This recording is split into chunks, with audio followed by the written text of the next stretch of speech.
యాత్ర ప్రారంభించే ముందు చాలా మంది చెప్పినటువంటి విషయాలు బండ్ల గణేష్ గారి షూ గురించి మాట్లాడుతూ ఉన్నారు. నార్మల్ షూ అయినా ఏమన్నా డాక్టర్ గారి దగ్గర ప్రిస్క్రిప్షన్ తీసుకొని చేసిన షూజా ఎలా? నేను రోజు కేపీఆర్ పార్క్ వేసుకునే షూ సార్. అలవాటు ఉన్న షూ? అలవాటు షూ. కొత్త షూ వేసుకుందాం భయం వేసింది, మరి నేను కొరికితే ఇబ్బంది అవుతుందని ఎందుకు వచ్చిన రిస్క్ లేని నాకు అలవాటు షూనే వేసుకుంటున్నా. ఒకరోజు చేంజ్ చేస్తే నా మిత్రుడు చంద్రశేఖర్ రెడ్డి గారు, తమ్ముడు వద్దు నీకు అలవాటైన షూ వేసుకొని నన్ను చెప్పడం జరిగింది. ఈయన చంద్రశేఖర్ రెడ్డి గారు, ఈయన తెలంగాణ NICC చైర్మన్. ఈయన మాతో పాటు రెడ్డి గారు కూడా 202 కిలోమీటర్లు నడుచుకుంటూ వచ్చారు.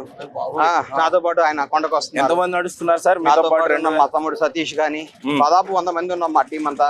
ప్రతిరోజు నడుస్తున్నారు. చాలా పిల్లలు కనిపించారు సార్ ప్రారంభించినప్పుడు? మధ్యలో జాయిన్ కాలేజీ లేనప్పుడు వచ్చి జాయిన్ అవుతున్నారు సార్. అంతేనా?